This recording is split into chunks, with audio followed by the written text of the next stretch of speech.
lebih efektif mana? Dari awal saya sudah bilang, kalau mau eksekutor ya saya jadi dirut. Tapi persoalannya kalau saya jadi dirut, ribut. Kadrun-kadrun mau demo, mau bikin gaduh lagi republik ini gitu. Kepada temanku Ahok, saya ingin menyampaikan pesan. Ada hal yang berbeda ketika pejabat publik bicara dengan masyarakat umum bicara. Pilih-pilih kata ya. Saya secara pribadi, selaku teman, ide Anda, cara berpikir Anda, bahkan tindakan Anda, saya suka. Namun, dalam komunikasi publik mungkin kita berdua ada samanya, yaitu harus memperbaiki. Namun, saya bukan pejabat publik. Kita sering meledak-meledak dan menggunakan gaya bahasa khas daerah kita. Saya dari Jawa Timur yang sering ancuk-ancuk dan diamput-diamput. Tapi itu bukan makian penghinaan, itu memang bahasa pergaulan yang menunjukkan kekesalan pakai penekanan dan ketok dalam marahnya. Anda dari Belitung, di mana Anda sendiri sering mengatakan saya ini triple minoritas, sudah keturunan Cina, orang daerah Belitung, Kristen lagi, dan Anda katakan itu sambil bergurau. Itu khas Pak Ahok. Bahkan sewaktu mengatakan dalam tanda petik, kalau saya jadi dirut Pertamina kadrun bisa demo, itu saya anggap candaan. Namun sebagai pejabat publik ini bisa diterima lain, bisa diterima sebagai serangan terhadap komunitas keturunan Arab. Istilah kadrun aslinya adalah ledekan ciptaan dari para buzzer yang berarti kadal gurun yang memang menyasar keturunan Arab dan orang Indonesia yang memilih budaya ke Arab-Araban. Sebentar, kedua ini masalah sara. Ini sensitif. Sara adalah suku, agama, ras, dan antar golongan. Ini adalah hal yang sangat sensitif dilontarkan selain body shaming atau menghina karena bentuk tubuh, warna kulit, dan sejenisnya. Semua ini menimbulkan rasa benci. Semua ini menimbulkan personal anger. Semua ini harus diselesaikan. Berharap pada pemerintah, saya kok masih pesimis. Karena selama ada buzzer, yaitu kelompok orang yang dibayar negara untuk mempropagandakan sesuatu dan menyerang oposisi atau apapun yang dianggap berlawan dengan pemerintah di media sosial dan di media mainstream, sulit kebencian hilang dari masing-masing kelompok. Namun, kalau saya boleh buka, ya saya buka-bukaan. Demi bangsa ini bersatu, demi bangsa ini damai. Sekali lagi, tujuan kali ini adalah demi bangsa bersatu dan bangsa ini damai. Buka hati ya untuk menerima informasi selanjutnya. Asal masalahnya sederhana. Ini semua adalah karena minority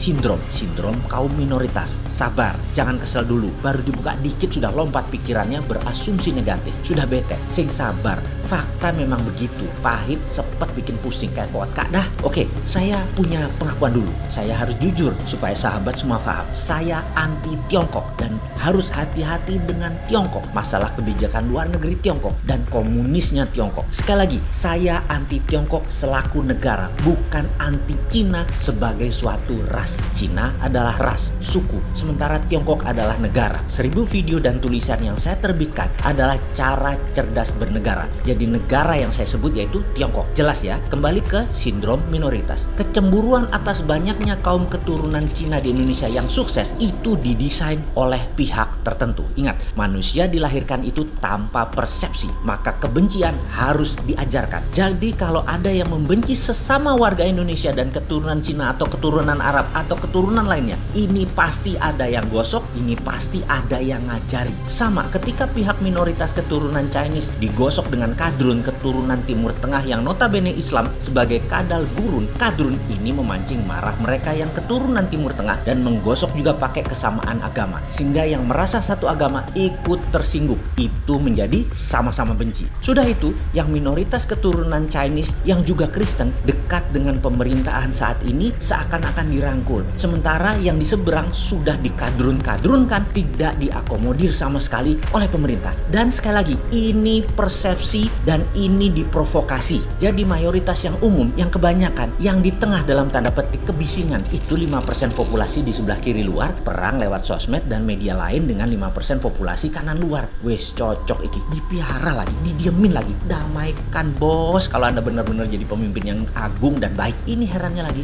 ini dipelihara sejak Pilkada DKI tahun 2017 dan belum disembuhkan. Nah ini niat bernegara nggak sih kalian? Aduh ampun deh, selesaikan secara adat. Dan sekali lagi, untuk temanku Pak Ahok, jangan sensitif bercandanya, menyebut sara. Pokoknya semua pejabat publik, bukan hanya teman saya Pak Ahok, kalian semua sing sabar jadi pejabat. Rakyat memang begitu. Dari sisi rakyat, ya pinter-pinter dikit lah melihat masalah dan informasi. Jangan cepet-cepet nge-share hal-hal yang nggak penting. Yang 90% di tengah, gara-gara nggak diselesaikan perang kiri kanan ini, jadi nggak bisa dagang, nggak bisa tidur, nggak bisa mikir kayak orang patah hati ditinggal kekasih. Wis, tenang, sabar, sing sabar semuanya ya. Cara menyelesaikannya bagaimana? Nah ini, kita ini bukan pejabat, bapak bangsa bukan, disuruh selesaikan masalah aja kerjanya. Tapi siap, oke, begini sarannya. Saya pernah ceritakan namun saya coba ulas dari sisi yang lain. Yang cerita adalah mantan ajudan Pak Benny Murdani yang sekarang sudah pensiun berbintang 2 di pundaknya, seorang yang pintar dan santun. Pengalamannya sebagai dubes Tiongkok atas pertahanan Inggris Amerika membuatnya sedikit dari putra bangsa yang paham kekuatan 3 negara tersebut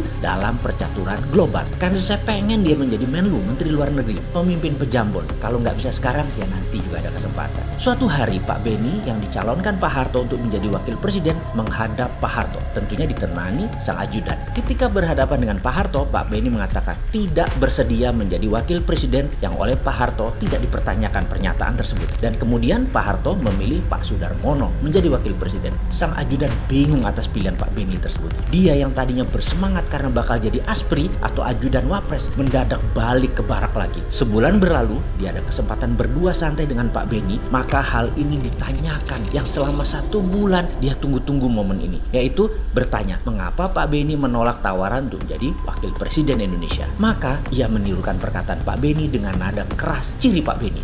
Kamu tahu apa yang pemimpin kita lakukan? Itu kita contoh. Sang ajudan bertanya, pemimpin yang mana jenderal? Pak Jenderal Nasution. Ketika rapat MPRS dia ditawari pertama untuk menjadi presiden Indonesia, namun dia menolak karena merasa belum tepat, minoritas belum tepat memimpin Indonesia, maka sebaiknya Soeharto saja. Pak Jenderal Nasution itu Islam, namun keturunan Batak. Pak Harto Islam dan Jawa, lebih mayoritas yang dibutuhkan waktu itu. Dan Pak Benny pun melanjutkan, saya ini Katolik, saya tahu diri, walaupun didukung NU, didukung Golkar dan semua elemen bangsa, tetap saya harus tahu diri. NU, Muhammadiyah dan lain sebagainya adalah mayoritas. Mereka membuka diri agar saya bisa yang Katolik ini jadi wakil presiden. Pastinya jadilah di DPR nantinya. Tapi sekali lagi, saya tahu diri. Jadi bernegara yang benar adalah mayoritas buka hati, minoritas tahu diri. Itu cara bernegara yang benar. Dan ini adalah sekelumit kisah dari sang ajudan bercerita kepada saya. Kembali ke keadaan saat ini. Jika minoritas tidak tahu diri dan mayoritas tidak buka hati dan pemerintah tidak mengerti masalah, bubrah bangsa ini. Wes, paham masalahnya? Ya sudah, beneri sekarang.